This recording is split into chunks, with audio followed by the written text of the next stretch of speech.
শুভ সকাল বন্ধুরা, অমিত জয়া চ্যানেলের আরেকটা নতুন ভিডিওতে তোমাদেরকে অনেক স্বাগত, অনেক ভালোবাসা। আর আজকে সকাল থেকে প্রচণ্ড জোরে ঝড় নেমেছে আর পুরো দেখছো অন্ধকার হয়ে গেছে, মনে হচ্ছে সন্ধ্যা হয়ে গেছে। রান্নাঘরে এসেছি, ভাতটা রান্না করব আর স্যালাড বানাবো। ডাল তরকারি রান্না করাই আছে। আর আজকে সকাল থেকে মানে ঝড় বৃষ্টি তুফান দিয়েছে, চারদিকে গাছ পড়েছে, ট্রান্সফরমার উড়ে গেছে, লাইন তো নেই, কখন আসবে বলা যাচ্ছে না। তো ইনভার্টারটা বাঁচিয়ে রেখেছি সন্ধ্যার জন্য। জানালা খুলে এই রান্না করব এখন, এতক্ষণ তো পুরো অন্ধকার হয়েছিল। তো চলো আবার পরে সময় করে তোমাদের সাথে কথা হবে। দেখো সন্ধ্যার সময় এই মোমবাতি জ্বালিয়ে বসেছি, ইনভার্টার পুরো বসে গেছে আর বলতে পারছি না কখন কারেন্ট আসবে। কাজ চলছে বলছে, ছেলে ফোন করেছিল, যাই না, তখন একটু কাজে বেরিয়েছে।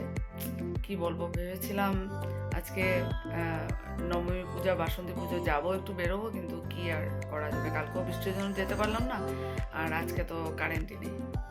তো চলো এটাই তোমাদের সাথে শেয়ার করার ছিল। চলো, এই যে আমরা যাচ্ছি বাসন্তী পূজা, আজকে নবমী পুজো।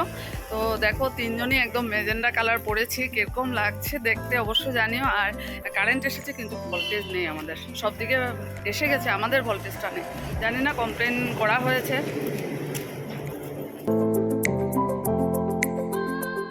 এখন আমাদেরকে পুরো ভালো করে দেখা যাচ্ছে, এই দেখো এতক্ষণ ছিল অন্ধকার।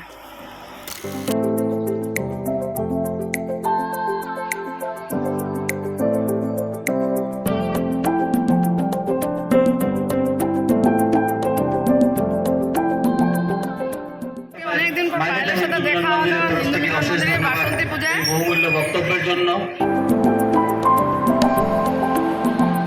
সব নিয়ে নিয়েছি, এখন বাড়ি ফিরে যাবো।